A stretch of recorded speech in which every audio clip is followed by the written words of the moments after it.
Huminto ang boss sa harap ng malaking terminal sa Cubao. Bumaba si Joan Salazar, bitbit ang isang malaking malita at isang backpack na puno ng pag-asa at kaba. Taga Iloilo siya, isang lisensyadong nurse, pero dahil sa pangangailangan ng pamilya, tinanggap niya ang alok na maging yaya sa Maynila. Malayo man sa propesyon niya, mas malaki ang sahod, at iyon ang mahalaga sa ngayon para sa pagpapaaral ng mga kapatid at sa gamot ng kanyang nanay. Huminga siya ng malalim, pinapakiramdaman ang ingay at alinsangan ng syudad. Ibang-iba sa tahimik at preskong hangin ng probinsya nila.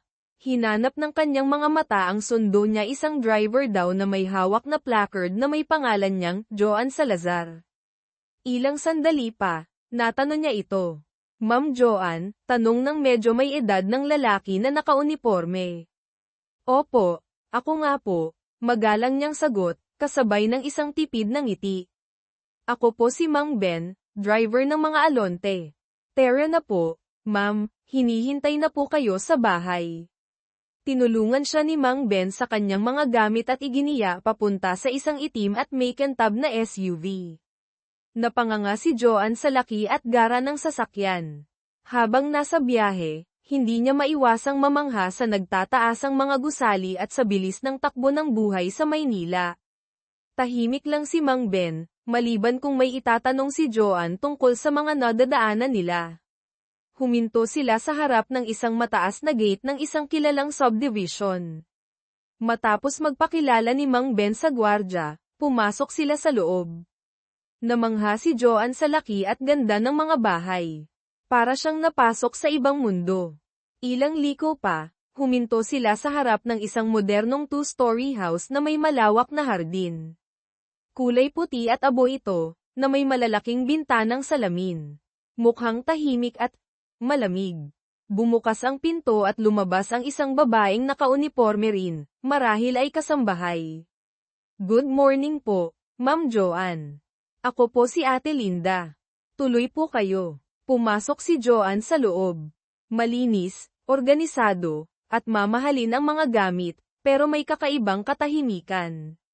Para bang walang nakatira. Nasa opisina pa po si Sir Marco, sabi ni Ate Linda. Pero malapit na rin daw po siyang umuwi para ma-meet kayo. Yung mga bata po, nasa playroom pa. Mamaya ko na po kayo ihahatid sa kanila. Gusto nyo po muna magkape o juice? Tubig na lang po, Ate Linda. Salamat po, sabi ni Joan, naupo sa isang magandang sofa sa sala. Hindi siya mapakali. Ilang minuto pa, narinig nila ang ugong ng sasakyan sa labas. Pumasok si Marco Alonte, matangkad, moreno, nasa mga mid-30s siguro, maayos man amit, pero bakas sa mukha ang pagod at lungkot. Seryoso ang mukha nito nang lumapit sa kanya. You must be Joan Salazar, sabi nito, hindi ngumingiti. Ang boses ay baritono at may awtoridad. Oo po, Sir Marco. Good morning po, medyo nautal si Joan, napatayo agad. Have a seat, sabi ni Marco, naupo sa single sofa sa tapat niya. Mang Ben told me you arrived safely. Ate Linda will show you to your room later. Your main responsibility is my children Lancy and Ligaya. They are 6 years old. Twins. Sandali itong tumahimik, tila may inaalala. They can be a handful. Their mother passed away 2 years ago. Tumango si Joan, nakikiramay. Condolence po, sir. Thank you. Tipid na sagot ni Marco. Ate Linda helps with the house chores. But I need someone focused solely on the twins. Their schedule, meals, playtime, tutoring, everything. I expect you to be patient, responsible, and firm when needed. May natanggap akong feedback sa agency na nurse ka raw. Opo, sir. Lisensyado po akong nurse. Good. That's a plus, especially with kids. Your contract states the salary and benefits. If you have questions, ask Ate Linda or me directly. Understand? Yes, sir. Naiintindihan ko po. Okay. I need to get back to my home office. Tatayo na sana si Marco nang biglang may sumigaw mula sa hagdanan. Daddy, look, isang batang babae na may hawak na drawing ang tumatakbo pababa, kasunod ang isang batang lalaki na may hawak namang larwang robot. Sila siguro si Ligaya at Lancy. Magkamukha sila, parehong may bilugang mga mata at makapal na kilay tulad ng ama, pero mas buhay na buhay ang ekspresyon. Napatingin ang mga bata kay Joanne, tila ngayon lang siya napansin. Nagtago si Ligaya sa likod ng ama, habang si Lancy naman ay tinitigan si Joanne mula ulo hanggang paa. Daddy, who is she? Tanong ni Lancy, nakataas ang isang kilay, parang matanda kung umasta. Lumuhad si Marco para magpantay sila ng mga anak. Kids, this is Joanne. She will be staying with us. She will be your new yaya. Another one, ungol ni Lancy. Magtatagal ba yan, Daddy? O aalis din katulad ni Yaya Beth? Hindi nakasagot agad si Marco. Tumingin siya kay Joanne, na para bang sinasabi, "They told you they're a handful." Ngumiti si Joanne sa mga bata, isang ngiting pilit pinapatatag. Hi Lancy. Hi Ligaya. Ako si Yaya Joanne. Sana maging magkaibigan tayo. Tinitigan lang siya ni Ligaya mula sa likod ng ama. Si Lancy naman ay nagkibit balikat. Whatever. Can we play outside now, Daddy? Maya-maya, anak. Let Yaya Joanne settle in first, sabi ni Marco, tumayo na. Ate Linda, please show Joanne her room and then introduce her properly to the kids later. Opo, sir. Umakyat na si Marco pabalik sa kanyang opisina. Naiwan si Joanne kasama si Ate Linda at ang dalawang bata na ngayon ay nagbubulungan habang nakatingin sa kanya. Huminga ulit ng malalim si Joanne. Mukhang mas mahirap ito kaysa inaakala niya. Ito na ang simula. Kakayanin niya kaya? Para sa pamilya, kailangan niyang kayanin. Lumipas ang unang linggo ni Joanne sa bahay ng mga alonte na puno ng pagsubok. Ang kambal, sina Lancy at Ligaya, ay tila may master's degree sa pagiging pilyo at pasaway. Sa umaga, kailangang gisingin sila ng ilang beses bago bumangon. Sa almusal, magrereklamo sa pagkain kesyo ayaw ng gulay, kesyo mas gusto ang hotdog kahapon, kesyo hindi ganoon ang luto ng dati nilang yaya. Yaya Joanne, I don't like this, reklamo ni Lancy isang umaga. Tinutulak palayo ang plato ng scrambled eggs na may hiniwang kamatis at sibuyas. It has weird green things. Sibuyas dahon yan, Lancy. Masarap yan at healthy, mahinahong paliwanag ni Joanne. No, it's yucky. Gusto ko ng pancake. Ako rin, segunda ni Ligaya, na kanina patahimik na pinaglalaroan ang pagkain niya. Napabuntong hininga si Joanne. Pero ito na ang breakfast natin ngayon. Bukas, pwede tayong mag-pancake. Promise. Nagkatinginan ng kambal, tapos sabay na umiling at nag-cross ng arms.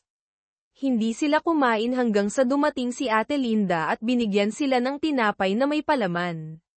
Pakiramdam ni Joanne, natalo na naman siya. Si Sir Marco naman, laging abala sa trabaho.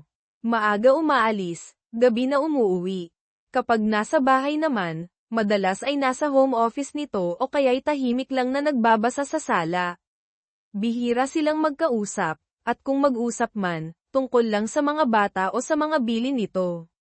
Ramdam ni Joanne ang pader na nakapalibot sa amo. Malamig, malayo, at tila laging may iniisip na malalim. Isang hapon, habang tinuturuan ni Joanne ang kambal sa kanilang assignment, biglang nagtantrum si Lancy. Ayaw nitong magsulat. I'm tired. Ayoko na, sigaw nito sabay hagis ng lapis. Lancy, konti na lang ito. Pagkatapos, pwede na tayong maglaro sa garden, pag-aamo ni Joanne. No, I want to play now. You're not the boss of me. Lancy, kausapin mo ng maayos si Yaya Joanne, saway ni Ligaya, na nakatapos na pala sa kanyang ginagawa. Shut up, Ligaya. You're always siding with her. Nagsimula ng mag-away ang dalawa. Sumasakit na ang ulo ni Joanne. Sinubukan niyang paghiwalayin sila pero nagpupumiglas si Lancy. Sakto namang bumaba si Marco mula sa opisina nito, marahil narinig ang ingay. What's going on here? Tanong ni Marco. Ang boses ay mababa at seryoso. Agad tumahimik ang kambal. Nag-aaway po sila, sir. Ayaw pong tapusin ni Lancy yung assignment niya. Paliwanag ni Joanne, medyo nahihiya. Tumingin si Marco kay Lancy. Son, finish your work. No playing until you're done. But daddy, no buts, Lancy. Now. Walang nagawa si Lancy kundi bumalik sa lamesa at padabog na kinuha ang lapis. Umakyat na muli si Marco sa taas, walang ibang sinabi. Naiwan si Joanne na pakiramdam ay nabigo na naman sa pagdidisiplina sa mga bata. Parang kailangan pa ng interbensyon ng ama para tumanaw sila. Gabi-gabi, bago matulog, tinatawagan ni Joanne ang kanyang nanay sa Iloilo. Nay, kamusta po kayo? Nakainom na po ba kayo ng gamot? Oo, nak. Ayos lang kami dito. Ikaw, kamusta ka dyan? Yung mga alaga mo, mababait ba? Napapabuntong hininga si Joanne. Okay naman po, nay. Medyo makulit lang po talaga yung kambal. Pero cute naman po sila. Ayaw niyang mag-alala pa ang ina. Pagpasensyahan mo na lang, nak. Mga bata pa yan. At tandaan mo, malaki ang naitutulong ng trabaho mo dyan sa atin. Opo, nay. Alam ko po, para po sa inyo ito. Pagkatapos ng tawag, madalas ay napapaupo si Joanne sa gilid ng kama niya, iniisip kung tama ba ang desisyon niyang lumayo. Miss na niya ang pamilya niya, ang simpleng buhay sa probinsya. Pero kailangan niyang magpakatatag, para sa kanila. Isang araw, naisipan ni Joanne na lutuan ang mga bata ng paborito niyang merienda noong bata pa siya turon. Habang nagluluto siya sa kusina katulong si Ate Linda, naamoy ito ng kambal. Wow! What's that smell, Yaya Joanne? Tanong ni Ligaya, lumapit sa kusina. Turon to, hiha. Gusto nyo tikman mamaya, nakangiting sabi ni Joanne. Nagliwanag ang mukha ng dalawa. Nang maluto, halos hindi sila mapakali sa paghihintay na lumamig ito ng kaunti. At nang matikman nila, wow!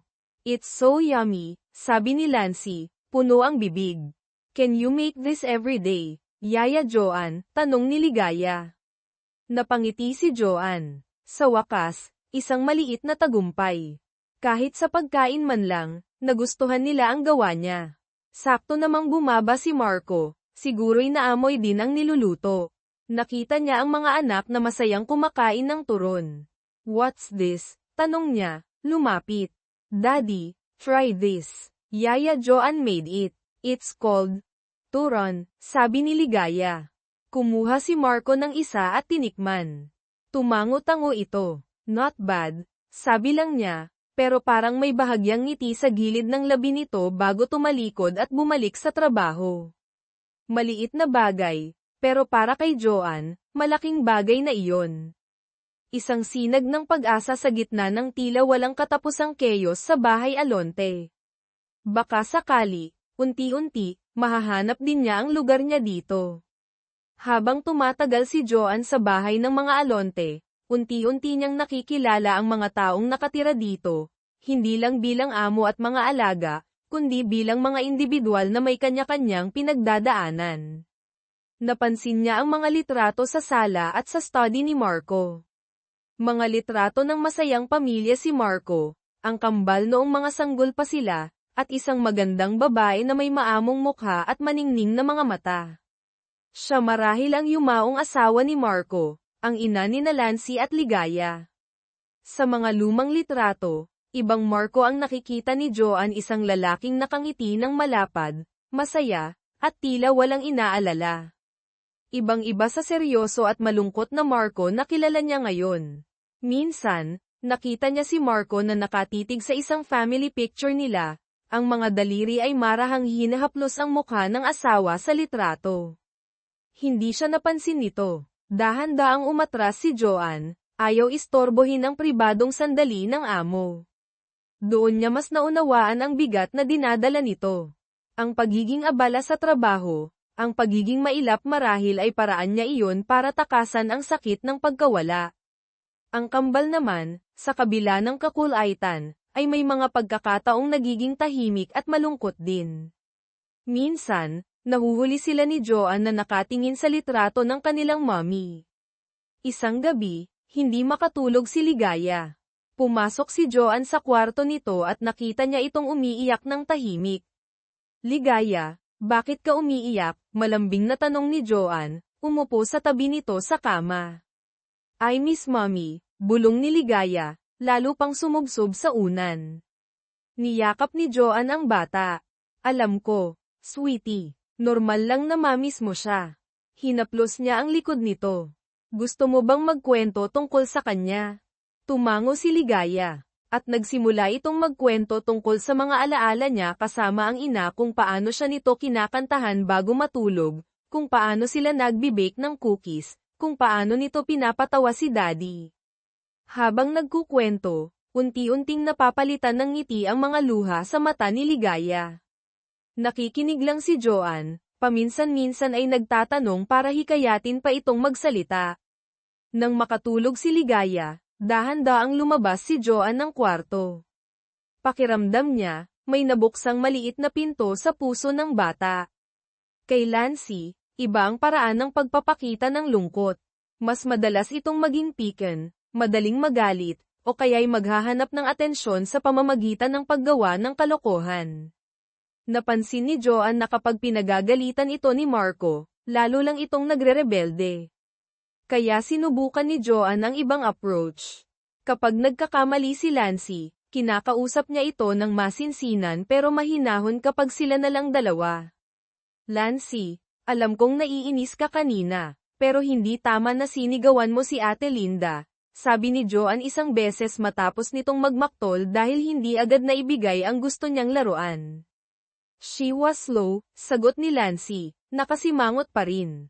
Pero matanda siya sa'yo. Dapat igalang natin siya. At saka, busy din si Ate Linda, di ba?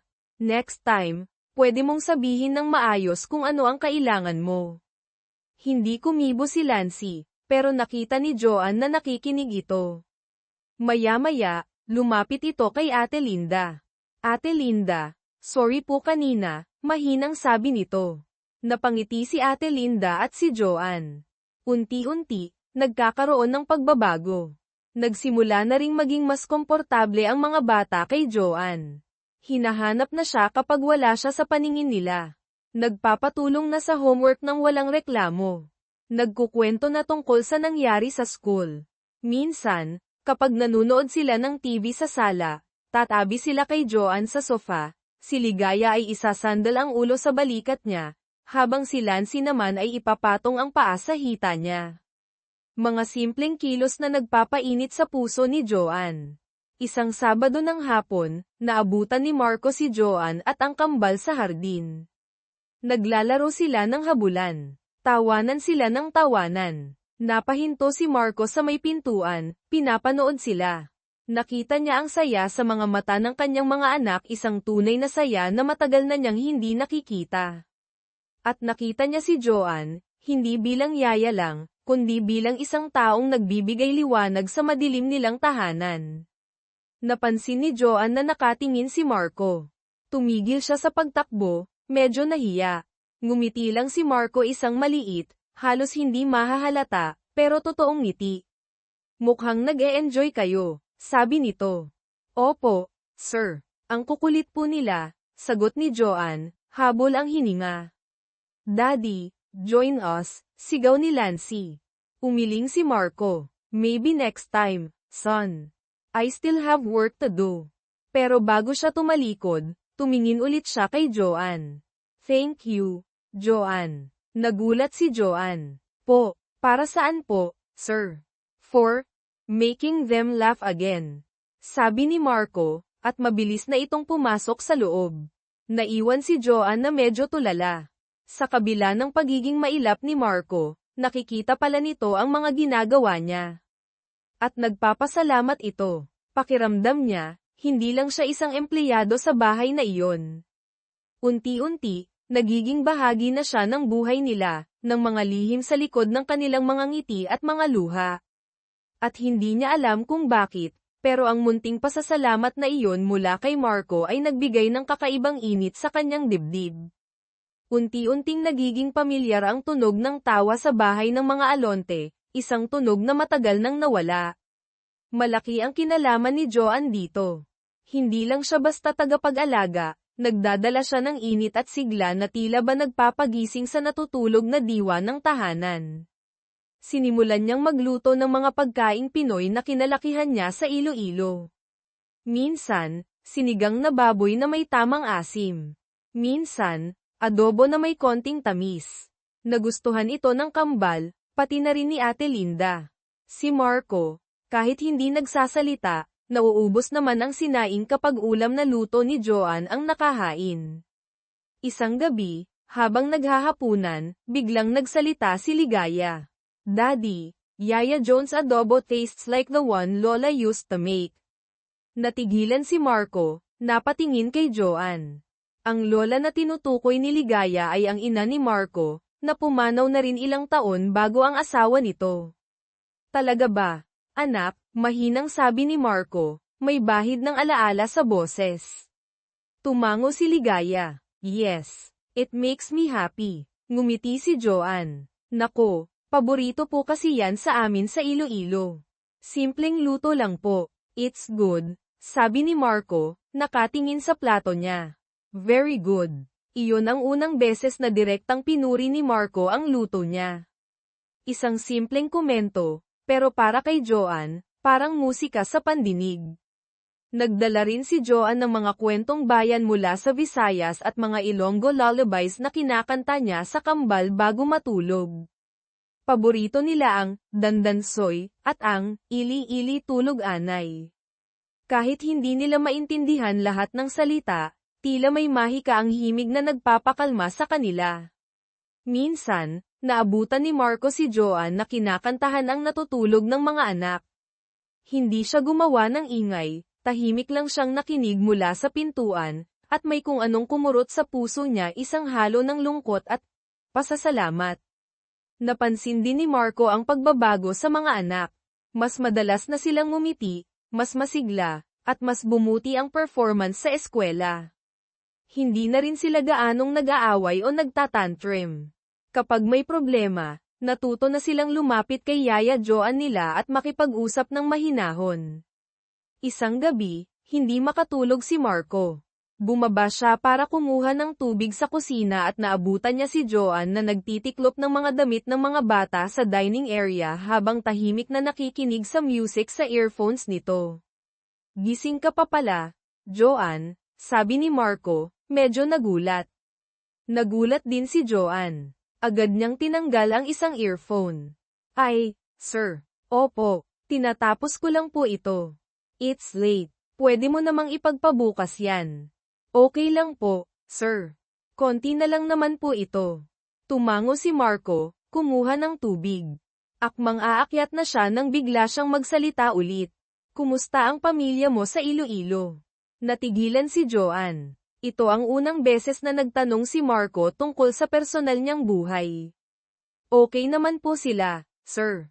Tumatawag naman po ako lagi. Good. Yung nanay mo, may sakit daw. Tumango si Joanne. Opo, sir. May maintenance pong gamot. Kaya rin po ako nag-Manila, para makatulong ng mas malaki.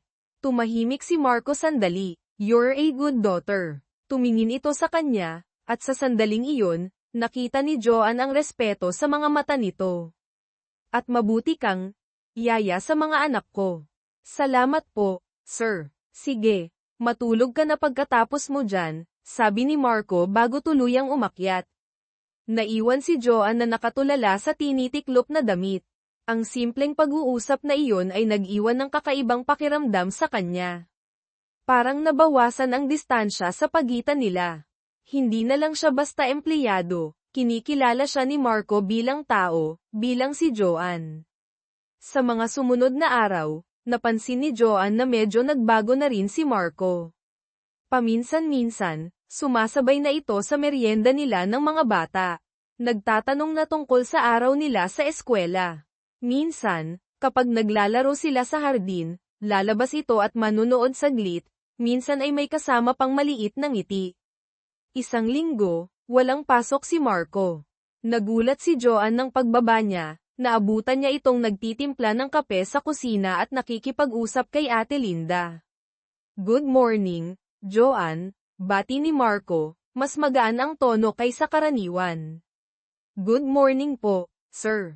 Nag-aalmusal na ba ang mga bata?" "Hindi pa po, kagigising lang po yata nila." Sakto namang bumaba ang kambal, tumatakbo papunta kay Marco. Daddy, can we go to the park today? Please," paglalamang ni Ligaya. Tiningnan ni Marco ang mga anak, tapos tumingin kay Joanne. "What do you think, Joanne? Pwede ba tayong pumunta sa park?" Nagulat si Joanne na tinanong siya. Opo naman, sir. Maganda pong araw para mag-park. Okay, kids. After breakfast, get ready. We'll go to the park, nakangiting sabi ni Marco. Naghiyawan sa tuwa ang kambal. Pati si Joanne ay napangiti. Ang dating tahimik at malungkot na bahay ay unti-unti nang napupuno ng boses-boses ng tawanan, boses ng kwentuhan, at boses ng pag-asang muling mabubuo ang isang pamilya. At sa gitna ng lahat ng ito, ang presensya ni Joanne ang nagsisilbing tulay, ang boses na nagbibigay himig sa kanilang katahimikan. Ang dating purely professional na samahan nina Joanne at Marco ay unti-unti nang nagkakaroon ng ibang kulay. Ang mga simpleng ngitian, ang mga sandaling pag-uusap, ang mga pagkakataong nagkakatinginan sila habang pinapanood ang kambal, lahat ng ito ay nag-iiwan ng kakaibang kiliti sa kanilang mga dibdib. Para kay Joanne, si Marco ay hindi na lang ang seryoso at malungkot niyang amo. Nakikita na niya ngayon ang lalaki sa likod ng pader na itinayo nito, isang mapagmahal na ama, isang taong nasaktan pero unti-unting natututong ngumiti muli. Hinahangaan niya ang dedikasyon nito sa mga anak at ang tahimik nitong lakas. Pero kasabay ng paghanga ay ang pag-usbong ng isang damdamin na hindi niya dapat maramdaman. Amo niya si Marco. Yaya lang siya. Mayaman ito, mahirap lang siya. At higit sa lahat, biyudo ito na halatang mahal na mahal pa rin ang yumaong asawa. Anong karapatan niyang makaramdam ng ganito? Lagi niyang pinapaalalahanan ang sarili, trabaho lang, Joanne. Nandito ka para sa mga bata at sa pamilya mo sa Iloilo. Pero mahirap pigilan ang puso, lalo na kapag nakikita niya ang mga maliliit na gestures ni Marco. Minsan, napansin ni Marco na medyo matamlay si Joanne at bahagyang umuubo. "Are you okay, Joanne? You sound like you're catching a cold," tanong nito habang naghahapunan sila. "Okay lang po, sir. Medyo sinisipon lang po siguro." Kinaumagahan, nagulat si Joanne nang may iniabot si Marco sa kanya bago ito umalis papuntang opisina. Isang maliit na paper bag. "Vitamins and some meds for your cold," sabi nito, hindi nakatingin sa kanya. "Make sure you take them. Hindi pwedeng magkasakit ang nag-aalaga sa mga anak ko." Natigilan si Joanne, hawak ang paper bag. Isang simpleng pag-aalala, pero tumagos iyon sa puso niya. "Salamat po, sir." Si Marco naman, hindi niya maitatanggi ang epekto ni Joanne sa buhay nila. Hindi lang sa mga anak niya, kundi pati na rin sa kanya. Ang presensya ni Joanne ay parang sikat ng araw na tumagos sa madilim niyang mundo.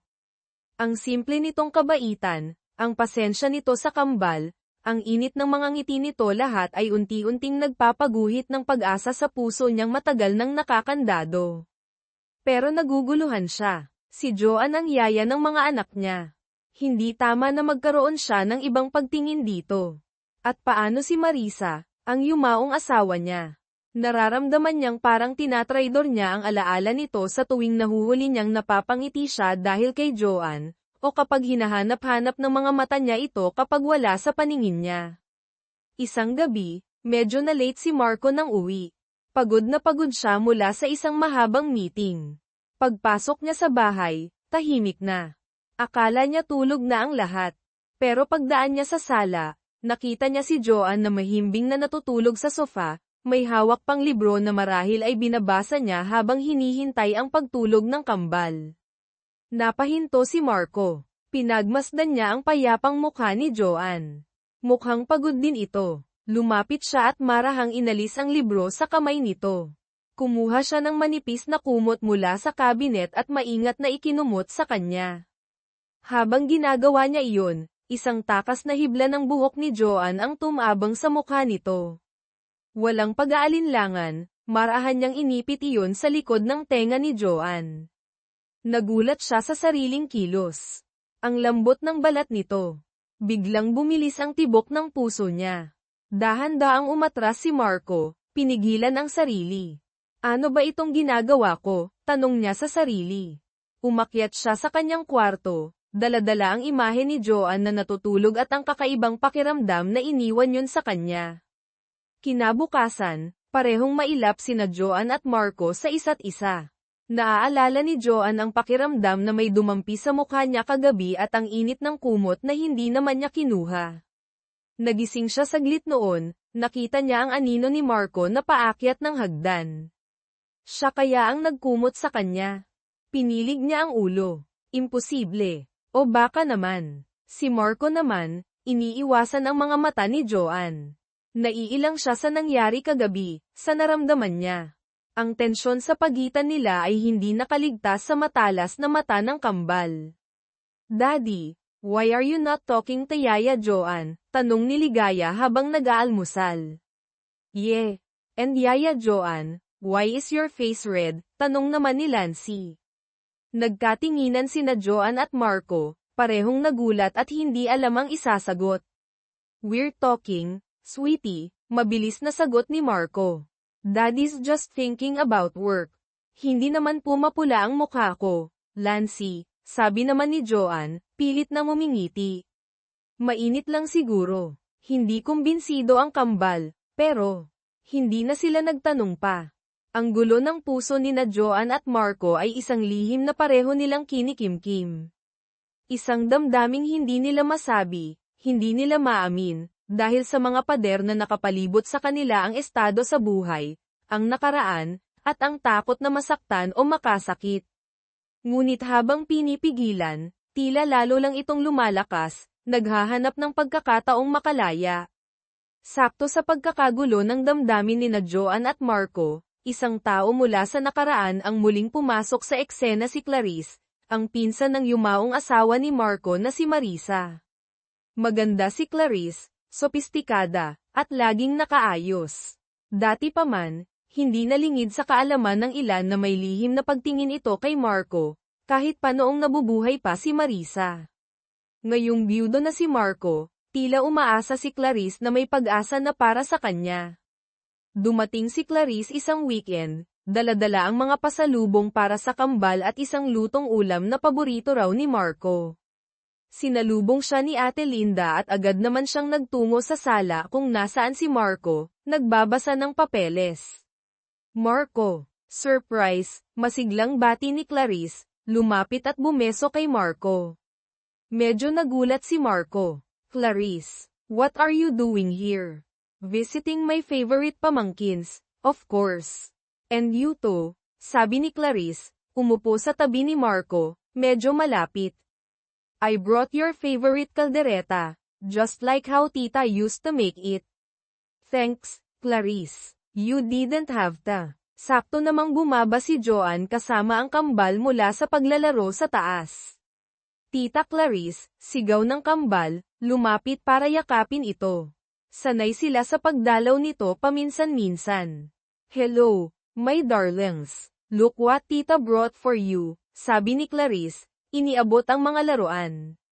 Napatingin si Clarice kay Joanne, na tahimik na nakatayo sa gilid. Tinaasan niya ito ng kilay, tila sinusuri mula ulo hanggang paa.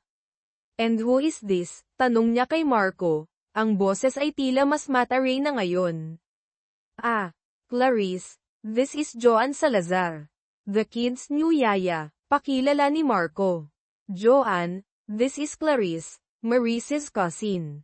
Hello po, Ma'am Clarice, magalang na bati ni Joanne. Ngumiti si Clarice, pero hindi umabot sa mga mata. Oh, the new yaya. I see. Sana naman you last longer than the previous ones. Mahirap alagaan ang kambal na yan. Ang tono ay parang nanunuya.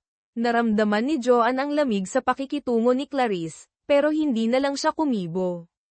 Akyat ko lang po saglit ang mga bata, sir, ma'am, para magbihis, palem niya. Habang paakyat sila, narinig pa ni Joanne ang sinabi ni Clarice kay Marco. Mukhang bata pa, Marco. Sigurado ka bang kaya niyang disiplinahin ang mga bata? At taga-probinsya pa yata. Baka mamaya, hindi sanay sa mga gawain dito. Hindi sumagot si Marco, pero narinig ni Joanne ang buntong hininga nito. Nasaktan si Joanne sa komento ni Clarice. Oo, bata pa siya at galing probinsya, pero ginagawa niya ang lahat para maalagan ng mabuti ang kambal. Sa buong weekend na iyon, nanatili si Clarice sa bahay ng mga Alonte. At sa bawat pagkakataon, ipinaparamdam niya kay Joanne na hindi ito kabilang. Kapag naghahain si Joanne, papunahin ni Clarice ang pagkakaayos ng lamesa. Kapag naglalaro si Joanne kasama ang mga bata, bigla itong iepal at aagawin ang atensyon ng kambal. At kapag nakikita niyang nag-uusap sina Joanne at Marco, kahit tungkol lang sa mga bata, hahanap siya ng paraan para sumingit o putulin ang usapan. Napansin din ni Clarice ang unti-unting pagbabago kay Marco, mas madalas na itong ngumiti, mas nakikipaglaro sa mga anak. At napansin niya kung paano tumingin si Marco kay Joanne, minsan isang tingin na hindi niya pa nakikita dati.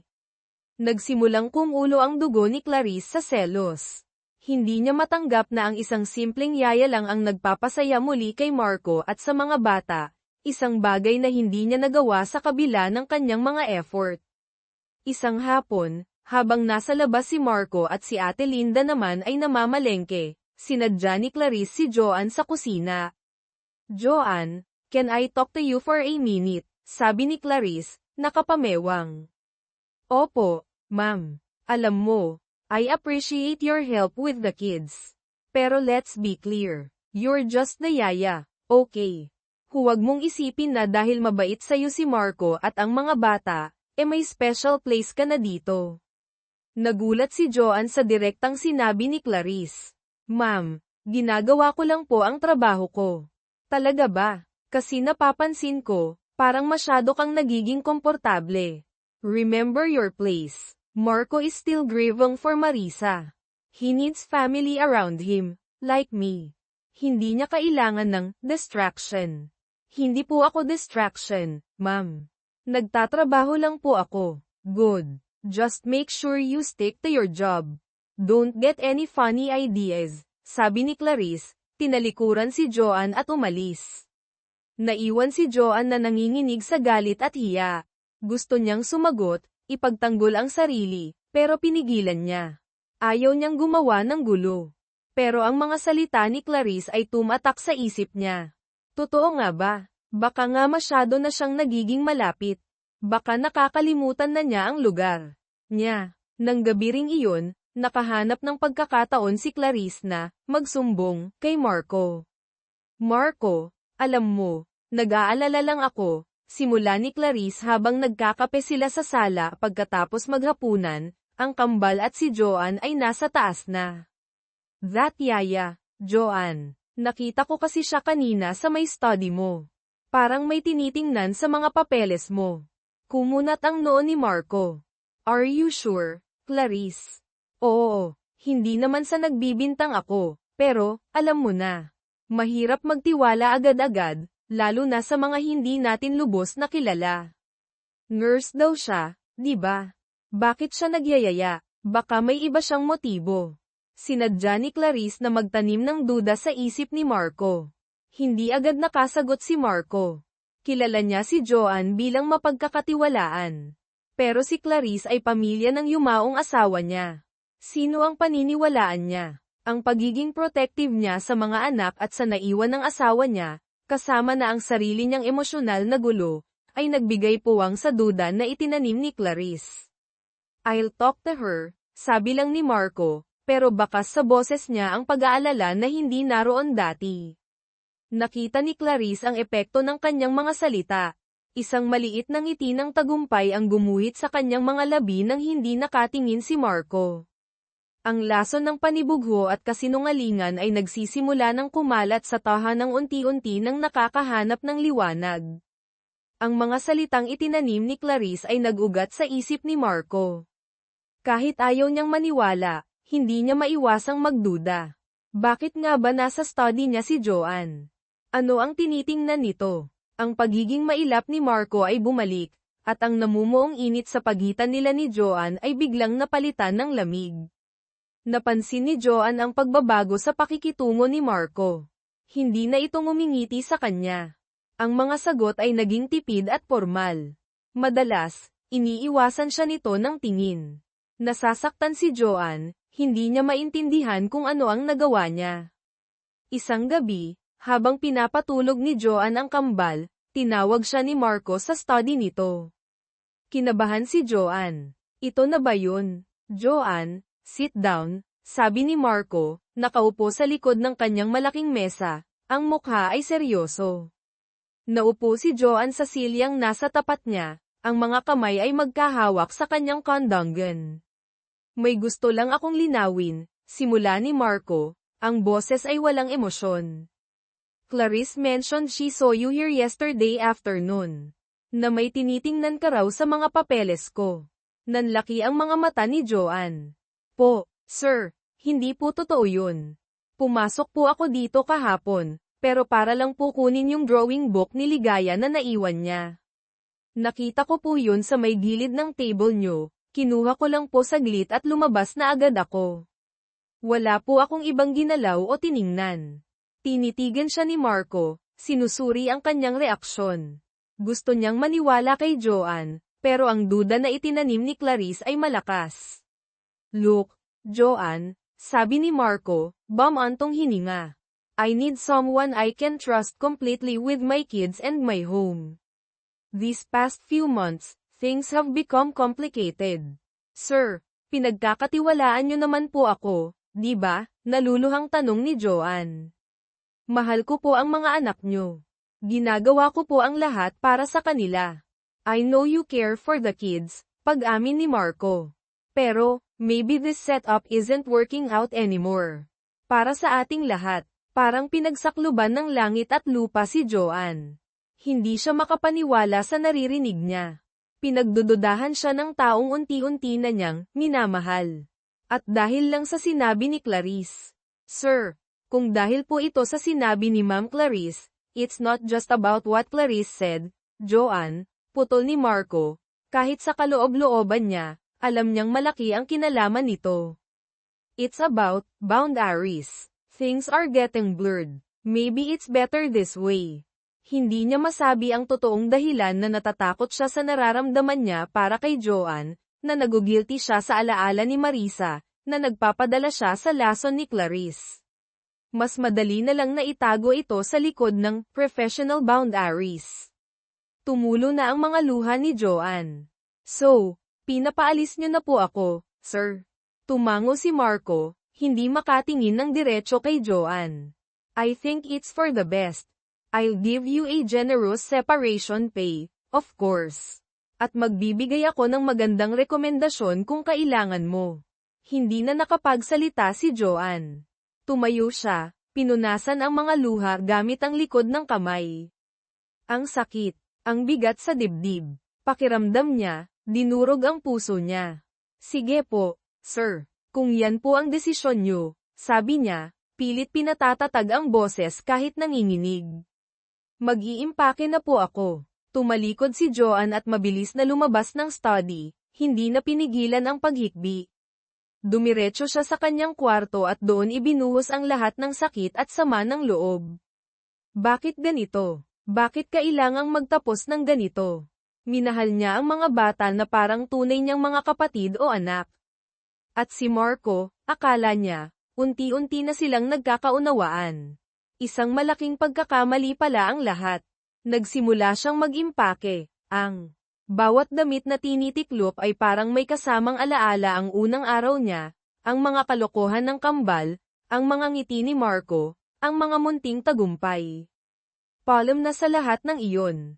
Bago siya tuluyang umalis kinaumagahan, habang tulog pa ang kambal, sumilip siya sa kwarto ng mga ito. Lumapit siya sa kama ni Ligaya at hinalikan ito sa noo. "Palem, sweetie," bulong niya. Ginawa niya rin ito kay Lancy. "Mamimiss ko kayo." Tahimik siyang lumabas ng kwarto, dala ang mabigat na puso. Naabutan niya si Marco sa sala, naghihintay. Iniabot nito ang isang sobra. "Your pay, Joanne. And some extra." Tinanggap ito ni Joanne, hindi tumitingin kay Marco. "Salamat po, sir. Mang Ben will drive you to the terminal." "Hindi na po kailangan, sir. Kaya ko na po. Salamat po sa lahat." Tumingin siya kay Marco sa huling pagkakataon, ang mga mata ay puno ng lungkot at hindi nasabing mga salita. Pagkatapos ay tumalikod na siya at lumabas ng bahay, dala ang kanyang mga gamit at ang basag niyang puso. Naiwan si Marco sa sala, nakatanaw sa papalayong si Joanne. May kung anong kirot siyang naramdaman. Tama ba ang ginawa niya? Nang pumasok si Clarice sa sala, nakangiti. "She's gone?" tanong ni Clarice. Tumango lang si Marco, umakyat sa kanyang kwarto, at isinara ang pinto. Pakiramdam niya, kasabay ng pag-alis ni Joanne ay ang paglisan din ng liwanag na unti-unti nang bumabalik sa kanilang tahanan. Iniwan siya ng mga alaala ang masasayang alaala ni Marisa, at ngayon, ang masasakit na alaala ng pagpapaalis niya kay Joanne. Ang pag-alis ni Joanne ay nag-iwan ng malaking puwang sa bahay ng mga Alonte, isang puwang na mas malalim pa kaysa inaakala ni Marco. Ang dating ingay ng tawanan ng kambal ay napalitan ng nakabibinging katahimikan, na paminsan-minsan lang ay binabasag ng kanilang pag-iyak o pagmamaktol. "Where's Yaya Joanne, Daddy?" tanong ni Ligaya kinaumagahan, hinahanap ang pamilyar na mukha na gumigising sa kanya. "Yeah, Daddy. Didn't she cook breakfast?" segunda ni Lancy, nakasimangot habang nakatingin sa hinandang almusal ni Ate Linda na hindi niya nagustuhan. Hindi malaman ni Marco ang isasagot. "Yaya Joanne had to go home, kids," sabi niya, pilit pinapagaan ang sitwasyon. May kailangan siyang asikasuhin sa probinsya nila. "But she didn't say goodbye," reklamo ni Ligaya, naiiyak na. "Is she coming back?" tanong ni Lancy, may pag-asa sa boses. Umiling si Marco. I don't think so, son." Ang sagot na iyon ay nagdulot ng hagulgol mula kay Ligaya at matinding pagtatampo mula kay Lancy. Mula noon, naging mahirap na ang bawat araw. Ayaw kumain ng mga bata. Madalas silang tulala o kaya'y nagkukulong sa kwarto. Pati sa eskwela, napansin ng mga guro ang pagiging matamlay nila. Sinubukan ni Clarice na punan ang pagkukulang. Nag-volunteer siyang tumulong sa pag-aalaga sa kambal. Pero iba ang epekto niya. Kapag sinusubukan niyang pasayahin ang mga bata, lalo lang silang sumisimangot. Kapag pinipilit niyang pakainin, tinatabig lang nila ang pagkain. Hindi niya makuha ang kiliti ng mga ito, wala siyang pasensya na katulad ng kay Joanne.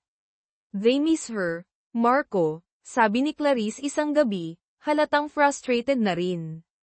"Maybe you should hire a new yaya soon." Nag-hire nga si Marco ng bago, isang mas may edad na babae na may experience daw. Pero 2 araw lang ito tumagal. "Sir, pasensya na po, pero hindi ko po kaya ang mga anak nyo. Lagi na lang pong si Yaya Joanne ang hinahanap," sabi nito bago umalis. Lalong nalubog sa pag-aalala si Marco. Nakikita niya ang epekto ng pag-alis ni Joanne sa mga anak niya. At hindi niya maipagkakaila, apektado rin siya. Ang bahay ay tila bumalik sa dati nitong lamig at lungkot, o baka mas malala pa. Hinahanap-hanap niya ang presensya ni Joanne, ang mga luto nito, ang mahinahon nitong boses, ang paraan nito ng pagpapakalma sa kambal, at sa kanya.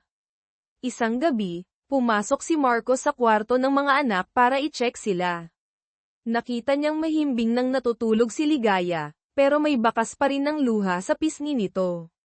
Si Lancy naman ay gising pa, nakatingin sa kisame. "Can't sleep, son?" tanong ni Marco, umupo sa gilid ng kama nito. "Daddy, did you make Yaya Joanne leave?" Diretsong tanong ni Lancy, tumingin sa ama. Natigilan si Marco. "Why would you say that?" "Because," Tita Clarice told Ligaya that Yaya Joan wasn't good for us. That she was just pretending to be nice. Parang sinaksak ang puso ni Marco. Ganoon pala ang sinabi ni Clarice sa mga bata. At siya, nagpadala siya sa mga kasinungalingan nito. Tiningnan niya ang anak, kitang-kita ang sakit sa mga mata nito. Lancy, sabi ni Marco, ang boses ay basag. That's not true. Yaya Joan, she was good to us. Very good. Daddy made a mistake, a big mistake. Hindi kumibo si Lancy, pero nakita ni Marco ang pag-unawa sa mga mata nito. Niyakap niya ang anak. I'm sorry, son. I'm so sorry. Kinabukasan, kinausap ni Marco si Clarice.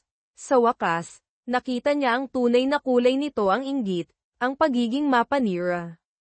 Tinapos niya ang anumang ugnayan nila na higit pa sa pagiging magkamag-anak dahil sa yumaong asawa. Pinakiusapan niya itong huwag nang bumalik muna sa bahay nila hanggat hindi pa maayos ang lahat. Nagalit si Clarice, pero wala siyang nagawa kundi umalis.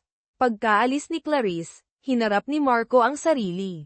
Inamin niya ang kanyang pagkakamali. Nagpadala siya sa duda, sa selos ng iba, at sa sarili niyang takot. Nasaktan niya si Joan, at higit sa lahat, nasaktan niya ang sarili niyang mga anak. Kailangan niyang itama ito. Naalala niya ang sinabi ni Joan tungkol sa nanay nito sa Iloilo. Iyon lang ang clue niya. Nag-research siya online, nagtanong-tanong sa agency na pinagkuhanan niya kay Joan. Nalaman niya ang buong pangalan ng nanay nito at ang posibleng bayan nila sa Iloilo. Habang nag-iimpake siya ng maliit na bag, nakita niya ang isang sobre sa drawer niya. Ito yung sobreng may lamang separation pay na ibinigay niya kay Joan, pero hindi nito kinuha ang extra. Isinilid niya ito sa bag. Pero hindi lang pera ang kailangan niyang dalhin. Kailangan niyang dalhin ang kanyang pagsisisi at ang kanyang puso. Umupo siya at kumuha ng papel at ballpen. Nagsimula siyang magsulat, isang liham para kay Joan. Hindi niya alam kung paano sisimulan, pero hinayaan niyang damaloy ang mga salita mula sa kanyang puso. Isinulat niya ang kanyang pagsisisi, ang kanyang pag-amin sa pagkakamali, ang epekto ng pag-alis nito sa kanila, lalo na sa mga bata. Isinulat niya kung gaano niya ito na-miss, kung gaano nila ito na-miss. Hindi niya isinulat ang tungkol sa nararamdaman niya para dito hindi pa iyon ang tamang panahon. Ang mahalaga ay mapatawad siya nito at maintindihan nito kung back priority ang paghingi ng tawad. Nang matapos ang liham, itinupi niya ito at inilagay sa isang sobre. Bukas na bukas din, lilipad siya papuntang Iloilo. Hahanapin niya si Joan. Susuyuin niya ito. Hindi para bumalik bilang yaya, kundi para ayusin ang lahat. Para subukang ibalik ang liwanag na nawala sa kanilang tahanan. Landing ng eroplano sa Iloilo International Airport, ibang Marco Alonte ang bumaba. Wala ang kurbata at business suit, napalitan ito ng simpleng polo shirt at maong pants. Dala ang maliit na bag at ang sobrang naglalaman ng kanyang liham, huminga siya ng malalim. Ang hangin dito, mas presko, mas mabagal ang takbo ng buhay. Contrast sa Maynila, sumakay siya ng taxi at sinabi ang pangalan ng bayan na nakuha niya mula sa kanyang research. Mahaba-haba rin ang biyahe mula sa airport. Habang nasa daan, pinagmamasdan niya ang mga tanawin malalawak na palayan, mga simpleng bahay, mga taong naglalakad sa kalsada na may ngiti sa labi. Ito ang mundo ni Joan. Pagdating sa bayan, nagtanong-tanong siya sa mga tao, ipinakita ang pangalan ng nanay ni Joan. Sa kabutihang palad, sa isang maliit na komunidad, madaling magkakilanlan ang mga tao. Itinuro siya sa isang simpleng bahay na yari sa pinaghalong kahoy at semento, may maliit na tindahan sa harap. Ito na siguro iyon. Bumaba siya ng taxi, nagbayad, at huminga ulit ng malalim bago lumapit. May isang matandang babae na nag-aayos ng paninda sa tindahan. Siya marahil ang nanay ni Joan. Kamukha nito si Joan, lalo na ang mga mata. Magandang hapon po, magalang na bati ni Marco. Napatingin ang babae sa kanya, tila nagtataka kung sino ang dayo. Magandang hapon din, Iho. Ano ang maipaglilingkod ko sa'yo? Hinahanap ko po sana si Joan Salazar. Nandito po ba siya? Biglang nagbago ang ekspresyon ng matanda, naging maingat. Bakit mo siya hinahanap? Sino ka ba? Ako po si Marco Alonte. Ako po yung dati niyang amo sa Maynila. Mas lalong sumeryoso ang mukha ng nanay ni Joan. Ano pa ang kailangan mo sa anak ko? Hindi pa ba sapat na pinaalis mo siya? Natigilan si Marco. Alam pala nito. Kaya nga po ako nandito, Nay, para po humingi ng tawad kay Joan. Nagkamali po ako. Tinitigan siya ng matanda mula ulo hanggang paa, tila sinusuri ang kanyang sinseridad. Maya-maya'y bumantong hininga ito. Nasa likod bahay siya, nagdidilig ng halaman. Puntahan mo na. Nagpasalamat si Marco at naglakad papunta sa likod bahay. At doon, nakita niya si Joan. Nakasuot ng simpleng duster at tsinelas, nakatali ang buhok, nagdidilig ng mga gulay. Nang marinig niyang may papalapit, lumingon siya. Nanlaki ang mga mata niya sa gulat nang makita kung sino ito. Nabitawan niya ang hawak na tabo. Sir Marco, anong ginagawa niyo dito? Hindi makapaniwalang tanong ni Joan. Lumapit si Marco, ilang hakbang ang layo sa kanya. Joan, pwede ba tayong mag-usap? Hindi agad nakasagot si Joan. Halo-halong emosyon ang bumalat sa kanya, gulat, kaba, kaunting galit, at ang kirot ng nakaraan. Tumango na lang siya. Naglakad sila papunta sa isang maliit na upuang kawayan sa ilalim ng puno ng mangga. Umupo sila, may ilang pulgadang pagitan. Ang awkward. Joan, simula ni Marco, hindi alam kung paano uumpisahan. Kinuha niya ang sobre mula sa kanyang bulsa at iniabot kay Joan. Para sa'yo. Nag-aalangang kinuha ito ni Joan at binuksan. Binasa niya ang liham. Habang nagbabasa, unti-unting tumulo ang mga luha niya. Ang bawat salita ng pagsisisi, ng pag-amin sa pagkakamali, ng paglalarawan sa lungkot ng mga bata, lahat ay tumatagos sa puso niya. Nang matapos siyang magbasa, tumingin siya kay Marco, ang mga mata ay puno ng luha. Bakit ngayon lang, sir? Because I was a fool, Joan, amin ni Marco, ang boses ay puno ng pagsisisi. I listened to lies. I let my own fears and grief cloud my judgment. I was wrong. So wrong. At ang mga bata, they miss you terribly. Ligaya cries herself to sleep sometimes. Lancy is quiet and angry. The house, it's not a home without you, Joan. Napahikbi si Joan. Naaawa siya sa mga bata. Na-miss din niya ang mga ito ng sobra. Kamusta na po sila? They're sad, lost. Tinatanong nila lagi kung bakit ka umalis, kung babalik ka pa ba. Joan, hindi ko to sinasabi para pilitin kang bumalik bilang yaya nila. Nandito ako para humingi ng tawad. Para sabihin sa'yo na pinagsisisihan ko ang ginawa ko. At para, hilingin na kung kaya mo pa, bigyan mo kami ng isa pang pagkakataon. Hindi bilang amo at yaya, kundi bilang tao, bilang mga kaibigan na nasaktan ko. Tumingin si Joan sa malayo, pinupunasan ang mga luha. Ang sakit na naramdaman niya ay nandito pa rin. Pero ang sinseridad sa mga mata at boses ni Marco, at ang pag-aalala niya para sa kambal, ay hindi niya kayang balewalain. Hindi po ganoon kadali, sir, mahina niyang sabi. Nasaktan po ako. Pinagdudahan niyo po ako. Alam ko, Joan. At wala akong ibang masisisi kundi ang sarili ko. Handa akong gawin ang lahat para mapatawad mo lang ako. Kahit hindi ka na bumalik sa Maynila, ang mahalaga sa akin ay malaman mong nagsisisi ako at humihingi ako ng tawad. Katahimikan ang namayani sa pagitan nila, tanging ang huni ng mga ibon at ang malayong tunog ng mga tricycle ang maririnig. Pinag-isipan ni Joan ang lahat. Ang pagmamahal niya sa kambal. Ang unti-unting pagbabago na nakita niya kay Marco bago dumating si Clarice. Ang liham na hawak niya ngayon. Maya-maya, nagsalita ang nanay ni Joan na lumapit pala sa kanila. Joan, anak, sabi nito, hinawakan ang balikat niya. Ang pagpapatawad ay hindi para sa taong nagkasala sa'yo, kundi para sa sarili mo. Para makalaya ka sa bigat na dinadala mo. Tumingin ito kay Marco. At ikaw, Iho, kung totoo lahat ng sinasabi mo, patunayan mo. Huwag mong hayaang masaktan muli ang anak ko. Tumango si Marco. Pangako po, Nay. Hinding-hindi na po mauulit. Tumingin si Joanne kay Marco, pagkatapos ay sa kanyang nanay. Huminga siya ng malalim. Isang desisyon ang kailangan niyang gawin.